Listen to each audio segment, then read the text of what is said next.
आइए, आपका स्वागत है बिहार टॉपर्स के एक और नए वीडियो में। आज हम बिहार जाति आधारित गणना 2022 संपूर्ण विश्लेषण दस्तावेज का पूरा एक्सरे और एमआरआई करने वाले हैं। प्रतियोगी परीक्षाओं की तैयारी करने वाले छात्रों के लिए ये सिर्फ एक रिपोर्ट नहीं है, बल्कि ये एक पूरे राज्य का बहुत ही सटीक ऐतिहासिक और सामाजिक आर्थिक खाका है। तो चलिए फिर इस एक्सरे की शुरुआत इतिहास के पन्नों से करते हैं। आजाद भारत से पहले 1931 की जनगणना ही वह आखिरी बार थी जब जातियों के स्पष्ट और विस्तृत आंकड़े प्रकाशित हुए थे। 1931 मतलब लगभग एक सदी पहले। बिल्कुल। उसके बाद 1951 से लेकर 2011 तक की हर जनगणना में केवल अनुसूचित जाति यानी एससी और अनुसूचित जनजाति यानी एसटी के आंकड़े ही सामने रखे गए। बाकी जातियों की आबादी का कोई आधिकारिक डेटा था ही नहीं। और यहीं पर सबसे बड़ी समस्या आती है। नीतियां आज की बन रही थी, लेकिन उन्हें लागू करने का आधार दशकों पुराना था। सही कहा। इसी कमी को दूर करने के लिए संविधान का अनुच्छेद 340 आर्टिकल 340 चर्चा के केंद्र में आता है। ये अनुच्छेद राज्य को ये शक्ति देता है कि वो सामाजिक और शैक्षिक रूप से पिछड़े वर्गों की पहचान करे।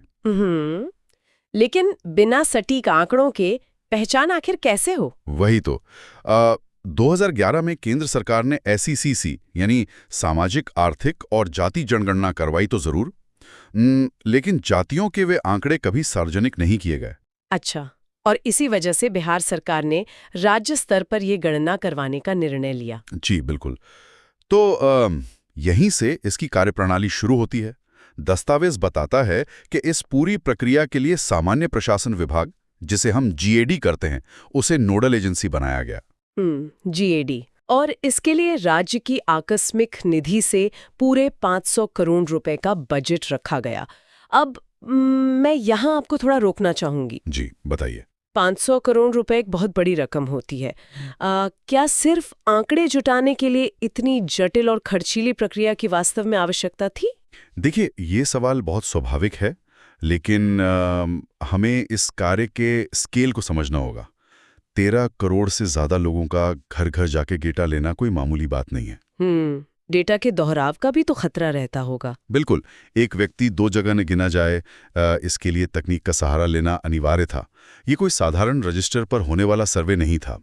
इसके लिए बिजागा ऐप यानी बिहार जाति आधारित गणना ऐप का इस्तेमाल हुआ। ओहो, मतलब पूरी तरह से डिजिटल? जी।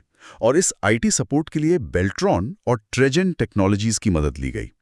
त्रुटियों को खत्म करने के लिए 214 जातियों के लिए विशिष्ट संख्यात्मक कोड बनाए गए। 214 जातियां? तो ये पूरा प्रोसेस हुआ कैसे? यह 2 चरणों में हुआ। पहला चरण मकान सूचीकरण का था, जो 7 जनवरी से 21 जनवरी 2023 तक चला। मतलब इसमें सिर्फ घर गिने गए? बिल्कुल। और दूसरा जो सबसे महत्वपूर्ण चरण था जाति और आर्थिक गणना का, वो 15 अप्रैल से 31 मई 2023 तक चला। इसमें हर परिवार से 17 अनिवार्य प्रश्न पूछे गए। 17 प्रश्न, और इन्हीं से पूरी तस्वीर साफ हुई। जी। तो अब जब हम जान गए हैं कि ये सर्वे कैसे हुआ, तो आइए उस एक्सरे रिपोर्ट को देखते हैं। आंकड़ों के अनुसार बिहार की कुल आबादी 13,07,25,310 है। काफी बड़ी आबादी है। बिल्कुल। और इसमें हिंदू 81.99% है और मुस्लिम 17.70% है, और अन्य जैसे बौद्ध, ईसाई, सिख और जैन मिलकर 1% से भी कम है। लेकिन देखिए, धर्म से ज्यादा जो नीति निर्माताओं के लिए महत्वपूर्ण है वो है श्रेणीवार जनसंख्या का विश्लेषण। यह सबसे दिलचस्प हिस्सा है। तो इस 13 करोड़ की आबादी का बंटवारा कैसे हुआ है? अगर हम वर्गों की बात करें तो EBC यानी अत्यंत पिछड़ा वर्ग राज्य का सबसे बड़ा वर्ग है। ये 26.01% है। 26%, ओके। और OBC या BC 27.13% है। उसके बाद SC यानी अनुसूचित जाति 19.65% है। और जनरल कैटेगरी अनारक्षित या जनरल 15.52% है। और आखिर में ST यानी अनुसूचित जनजाति 1.68% है। यहाँ एक बात जो तुरंत ध्यान खींचती है वो ये है कि OBC और EBC को अगर मिला दिया जाए तो वे राज्य की कुल आबादी का 63.14% हिस्सा बनाते हैं। बिल्कुल, मतलब आधे से बहुत ज्यादा। और प्रमुख जातियों की बात करें तो यादव सबसे बड़ी एकल जाति हैं, 14.26%। इसके बाद कुशवाहा 4.21%, ब्राह्मण 3.65%, राजपूत 3.45%, मुसहर 3.08%, कुर्मी 2.87% और भूमिहार 2.86% है। अब देखिए, इन आंकड़ों का महत्व सिर्फ संख्या जानने में नहीं है। ये नीति निर्माताओं के लिए समाज की वास्तविक संरचना को समझने का आधार है। सही बात है, लेकिन जनसंख्या का आकार जानना एक बात है, उन लोगों की आर्थिक स्थिति क्या है, यह जानने के लिए हमें MRI रिपोर्ट देखनी होगी। जी, गरीबी और संपन्नता का असली सच वहीं छुपा है। इस MRI के लिए एक गरीबी रेखा का पैमाना तय किया गया। वे परिवार जिनकी मासिक आय 6,000 रुपए या उससे कम है। 6,000 रुपए महीना आज के समय में? बिल्कुल। और यह एक बहुत ही चौंकाने वाला तथ्य है कि राज्य के 34.13% परिवार इस गरीबी रेखा के नीचे जीवन यापन कर रहे हैं। मतलब 1/3 से भी अधिक? हाँ, इसे ऐसे समझें, अगर एक मोहल्ले में 100 घर हैं, तो उनमें से 34 घरों की पूरी महीने की कमाई 6,000 रुपए से भी कम है। ये तो बहुत ही गंभीर स्थिति है। और विभिन्न वर्गों में इस गरीबी का स्तर भी अलग-अलग है। इसका बंटवारा किस तरह का है? अगर हम जनरल कैटेगरी में देखें तो 25.09% गरीबी है। BC में ये 33.16% है। और अत्यंत पिछड़ा वर्ग यानी EBC में? वहां ये 33.58% है। ST में 42.70% और SC में ये सबसे अधिक है, 42.93%। मतलब साफ है कि गरीबी सभी वर्गों में मौजूद है, लेकिन सामाजिक पदानुक्रम में जैसे जैसे हम नीचे जाते हैं, इसका प्रतिशत बहुत तेजी से बढ़ता है। बिल्कुल सही निष्कर्ष है। तो ये तो हुआ गरीबी का सच। अब सिक्के का दूसरा पहलू भी देख लेते हैं, आर्थिक संपन्नता। जो उच्च आय वर्ग है, यानी जो प्रतिमाह 50,000 रुपए से अधिक कमाते हैं, उनका आंकड़ा क्या है? वो आंकड़ा बहुत ही छोटा है। पूरे राज्य में ऐसे परिवार केवल 4% हैं। सिर्फ 4%? जी, और इसमें भी जर्नल सबसे ऊपर हैं, 9.86%। फिर BC 4.22%, EBC 2.28% और SC सबसे नीचे हैं, मात्र 1.72%। और मैंने सुना है सामान्य वर्ग में भी कुछ विषमताएं हैं। जी, एक रोचक तथ्य ये सामने आया कि सामान्य वर्ग में कायस्थ समाज आर्थिक और शैक्षिक रूप से सबसे संपन्न पाया गया। तो आय में ये जो इतना बड़ा अंतर है, ये आता कहाँ से है? इसका सीधा जुड़ाव शिक्षा और अवसरों से होना चाहिए। बिल्कुल, शिक्षा ही वो नींव है जहां से ये खाई बननी शुरू होती है। अगर हम शिक्षा के मोर्चे पर आंकड़े देखें तो वो भी कम चौंकाने वाले नहीं हैं। पूरे राज्य में केवल 6.47% आबादी के पास स्नातक यानी ग्रेजुएट की डिग्री है। सिर्फ 6.5% के आसपास। और इस राज्य औसत को जब हम श्रेणियों में विभाजित करते हैं तो तस्वीर और साफ हो जाती है। जनरल कैटेगरी में 14.54% ग्रेजुएट हैं। और बाकी वर्गों में? BC में 9.14%, EBC में 4.44%, ST में 3.53% और SC में केवल 3.12%। बाप रे, बहुत बड़ा अंतर है। और इसका सीधा असर सरकारी नौकरियों पर भी तो पड़ता होगा। बिल्कुल पड़ता है। सरकारी नौकरियों की वास्तविकता देखिए, कुल आबादी का मात्र 1.57% हिस्सा ही सरकारी नौकरी में है। जी, 1.5% से बस थोड़ा सा ज्यादा। और इसमें भी जनरल 3.19%, ST 1.37%, SC 1.13% और EBC मात्र 0.98% है। देखिए, यहाँ मुख्य बिंदु यह है कि संगठित क्षेत्र और सरकारी नौकरियों में सवर्ण जातियों यानी जनरल कैटेगरी का प्रतिनिधित्व उनकी जनसंख्या अनुपात की तुलना में कहीं अधिक है। उनकी आबादी 15.52% है, लेकिन नौकरियों में उनका हिस्सा अनुपातिक रूप से ज्यादा है। बिल्कुल।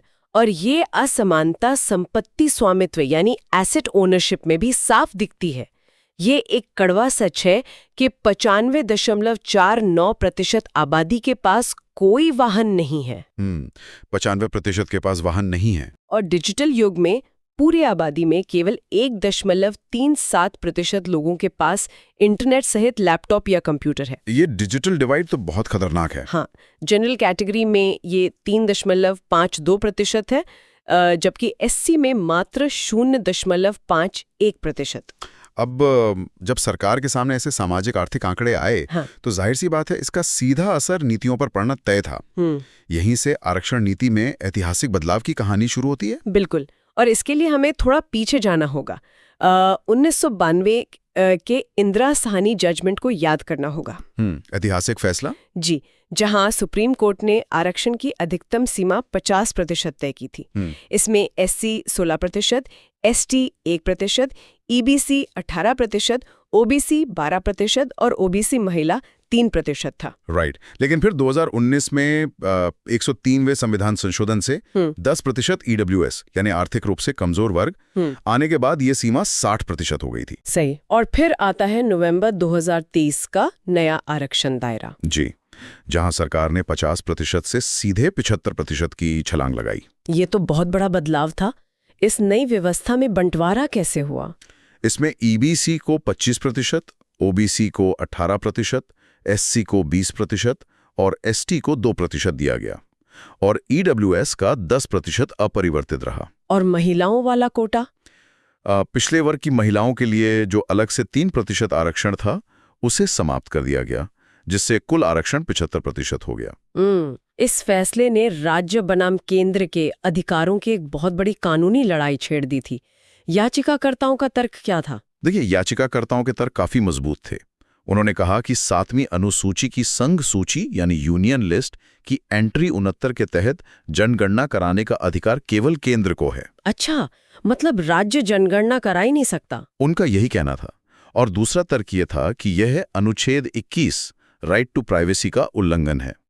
तो इसके बचाव में बिहार सरकार ने क्या कहा? बिहार सरकार का तर्क था कि ये जनगणना यानी सेंसस नहीं है, बल्कि सिर्फ एक सर्वेक्षण यानी सर्वे है। ओहो, शब्दों का खेल। बिल्कुल। उन्होंने समवर्ती सूची कॉन्क्रीट लिस्ट की एंट्री 45 और 20 का हवाला दिया और साथ ही कलेक्शन ऑफ स्टैटिस्टिक्स एक्ट 2008 का उपयोग किया, जो राज्य को सामाजिक आर्थिक आंकड़े जुटाने का अधिकार देते हैं। तो अदालत में इस पूरी कानूनी कवायद का क्या नतीजा निकला? अगर न्यायिक घटनाक्रम को संक्षेप में समझें, मई 2023 में पटना हाईकोर्ट ने सर्वेक्षण पर अंतरिम रोक लगा दी थी। स्टे लगा दिया था। जी, लेकिन फिर 1 अगस्त 2023 को पटना हाईकोर्ट ने सर्वेक्षण को वैध ठहराया और रोक हटा ली। और उसके बाद तो रिपोर्ट आई गई। बिल्कुल। अगस्त से अक्टूबर के बीच सुप्रीम कोर्ट ने भी डेटा प्रकाशन पर रोक लगाने से इनकार कर दिया और 2 अक्टूबर 2023 को रिपोर्ट जारी हो गई। लेकिन कहानियां खत्म नहीं होती।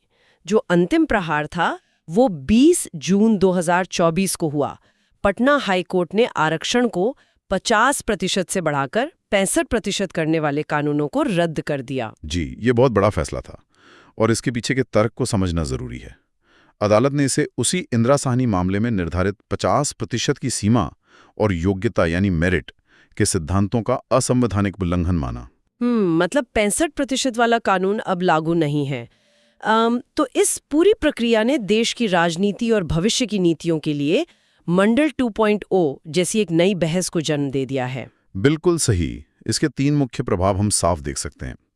पहला, जितनी आबादी उतना हक के नारे ने राष्ट्रीय स्तर पर 50% सीमा हटाने की बहस को जन्म लिया है। सही बात है। और दूसरा ये कि इस एमआरआई डेटा से सरकार अब केवल अनुमानों पर नहीं, बल्कि आर्थिक रूप से कमजोर वर्गों के लिए सटीक कल्याणकारी योजनाएं यानी टारगेटेड स्कीम्स बना सकती है। ये तो अच्छा कदम है। जी, और तीसरा प्रभाव ये है कि इसने आंध्र प्रदेश और तेलंगाना जैसे अन्य राज्यों को भी ऐसे आंकड़े जुटाने के लिए प्रेरित किया है। तो अब परीक्षा की तैयारी करने वालों के लिए एक त्वरित क्विक रिवीजन कर लेते हैं, यानी एग्जाम कैप्सूल 1 और 2। बिल्कुल, ये बहुत काम आएगा। तो नोट कीजिए, नोडल एजेंसी है सामान्य प्रशासन विभाग। कुल जातियों का वर्गीकरण 214, 13.07 करोड़। सबसे बड़ा वर्ग ईबीसी जो है 26.01%। 6,000 रुपए प्रति माह से कम आए। कुल गरीबी का स्तर 34.13% परिवार। ऐप का नाम भी बता दीजिए। हाँ, डेटा कलेक्शन ऐप था बिजागा ऐप और पटना हाईकोर्ट का अंतिम फैसला आया 20 जून 2024 को, जिसमें 65% आरक्षण को रद्द किया गया। ये क्विक रिवीजन छात्रों के लिए बहुत मददगार साबित होगा। बिल्कुल। अपनी परीक्षा की तैयारी को दें नई उड़ान। क्या ये विश्लेषण आपके लिए मददगार रहा? तो लाइक करें, शेयर करें और सब्सक्राइब करें।